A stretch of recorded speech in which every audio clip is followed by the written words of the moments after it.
લઠ્ઠાકાંડ સર્જાયો છે, અનેક લોકો મોતને ભેટા છે, શું કહેશો? આપ સૌ જોઈ રહ્યા છો, આખું ગુજરાત જોઈ રહ્યું છે.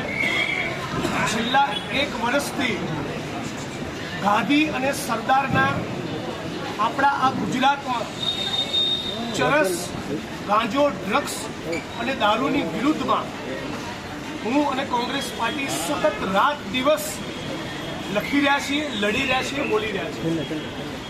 થરાદમાં જ્યારે દારૂના અડ્ડા ઉપર અમે રેડ કરી, ગૂગો પેપર પકડ્યા અને એક સ્ટેટમેન્ટ આપ્યું હતું કે જે લોકો ચરસ, ગાંજા, દારૂ અને ડ્રગ્સમાંથી કમાશે એમના પટ્ટા ઉતરી જશે, ત્યારે ગુજરાતના 8 ચોપડી પાસ ગૃહમંત્રીએ જવાબદાર અધિકારીઓની સામે એક્શન લેવાના બદલે, હપ્તાખોરી બંધ કરાવવાના બદલે રાજ્યની પોલીસને મારી વિરુદ્ધ ઉશ્કેરી, બુટલેગરોની સામે એક્શન લેવાના બદલે રાજ્યની પોલીસને મારી વિરુદ્ધ ઉશ્કેરી.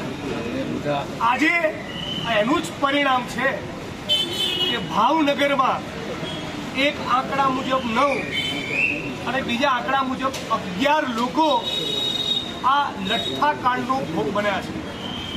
2022-23માં, 23-24માં, 24-25માં અને આ 2026માં દર 1-1.5 વર્ષે લઠ્ઠાકાંડની ઘટના બને છે અને એવરેજ 1 ડઝનથી વધારે ગુજરાતીઓ આપણે ગુમાવીએ છીએ.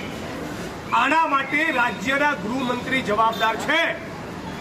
એ ગુજરાતની જનતાની પરમ કમનસીબી છે કે આવા ઠોઠ, અભણ અને 8 ચોપડી પાસ ગૃહમંત્રી આપણા ગુજરાતના લબડે લખાયા છે. અત્યારે આ બોલી રહ્યો છું ત્યારે પણ